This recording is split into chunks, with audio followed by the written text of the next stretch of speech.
Funcionamiento celular. Todas las células tienen cromosomas formando cadenas de ADN, dispuestas de una forma determinada. Los virus, que no se consideran células, no tienen cromosomas, sino una simple cadena de ARN o ADN. Las bacterias no tienen núcleo definido y por eso se llaman células procarióticas. Sus cromosomas están repartidos por el citoplasma sin orden aparente. Pero las células que forman los tejidos de plantas y animales son eucarióticas, es decir, tienen un núcleo bien definido en cuyo interior se encuentran los cromosomas. Todas estas células, que son a las que nos vamos a referir, constituyen la mayoría de los seres vivos y están formadas por tres elementos básicos: núcleo, citoplasma y membrana. El núcleo de estas células tiene una forma más o menos esférica y se encuentra situado aproximadamente en el centro. Los cromosomas que hay en su interior contienen la información genética y son los encargados de controlar el funcionamiento de todos los procesos celulares. Alrededor del núcleo está el citoplasma, una especie de líquido viscoso en el cual flotan una serie de orgánulos que cumplen funciones determinadas dentro de la célula. En la parte más externa hay una fina membrana por donde entran las sustancias que sirven de alimento a la célula y salen las sustancias de desecho. Las plantas necesitan células más rígidas.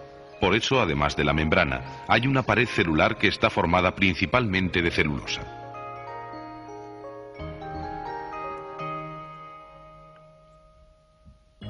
El comportamiento de las células, ya sean vegetales o animales, es similar al de una factoría.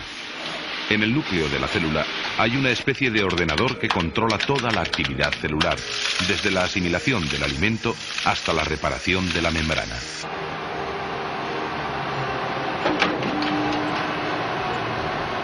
En el núcleo de la célula se encuentran todos los datos necesarios para el funcionamiento celular, archivados en el código genético de los cromosomas.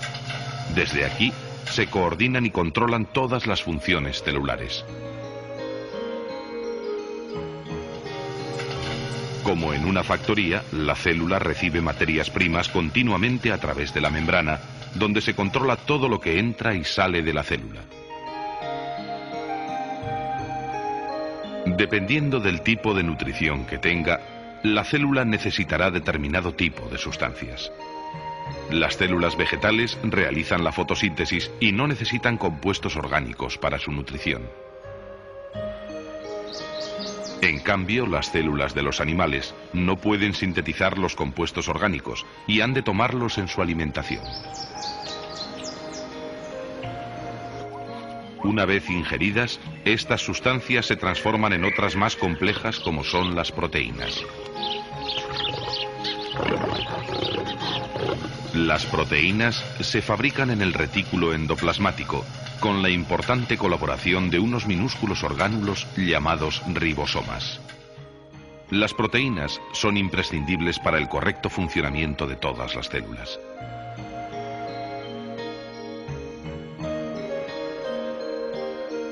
El aparato de Golgi interviene en la síntesis de algunas proteínas y también transporta y almacena diversas sustancias. Después, las proteínas se utilizan para multitud de funciones, como pueden ser la reparación de la membrana celular o para producir movimiento. La fábrica celular tiene muchos más departamentos que se encargan de clasificar, eliminar, construir o regular el funcionamiento perfecto de toda la unidad. Por ejemplo, los lisosomas realizan funciones digestivas descomponiendo las moléculas más grandes. La energía que necesita la célula se produce a través de la respiración y se almacena en unos centros llamados mitocondrias. Además de los estímulos internos, la célula también recibe estímulos del entorno. La membrana celular funciona como una especie de radar que detecta los estímulos y así la célula responde a los mismos. Los organismos unicelulares pueden ser sensibles a estímulos térmicos, químicos, físicos, eléctricos o incluso gravitatorios.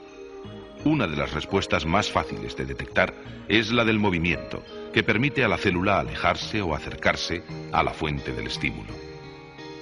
Las células utilizan diversos métodos para atraer el alimento y para sus desplazamientos.